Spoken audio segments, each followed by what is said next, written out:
Welcome back, everyone. I'm John. And I'm Claire. And today we're going over an article called eBay Enforcerss.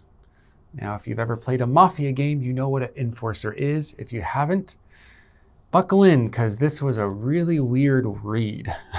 That's all I'm going to give you. But let's go ahead and talk about a couple questions which aren't really hints at all, except maybe to who is doing the enforcing. Oh, that was in the title. It says eBay. Oh, well. Such is life.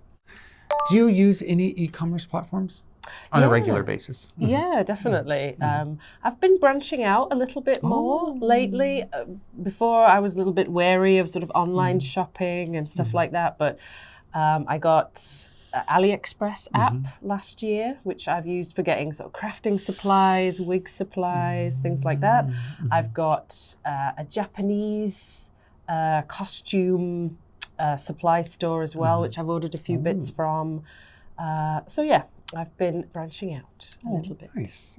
Before doing e-commerce, you just did commerce? Just did commerce, yes. Okay. I was more a fan of the traditional offline shopping, Okay, you know, Dongdaemun Market and all that. It's sometimes I still forget there's an online place to shop. Yes. Have you ever used eBay though? Not in a long time. I remember back in England when I still lived there, and eBay was kind of new or not that new, but newer, and it was a whole different system. It was owned by different people back then, and it was much more.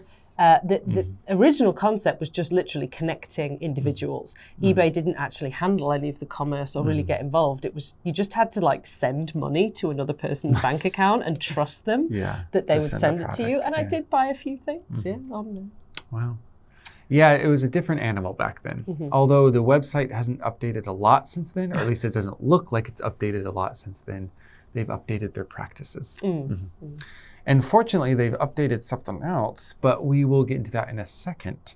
Go ahead and read the entire article if you want to find out what I'm talking about, or the summary to get a good idea of what happened. And we'll see you soon.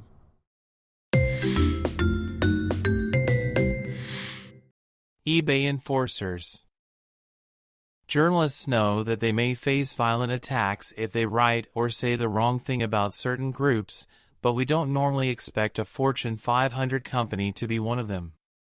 Despite this, a couple who wrote an online newsletter that criticized eBay found themselves targeted by a campaign of stalking and harassment.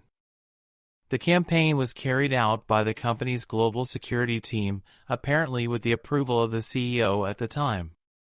The company now accepts responsibility, and that CEO has been fired.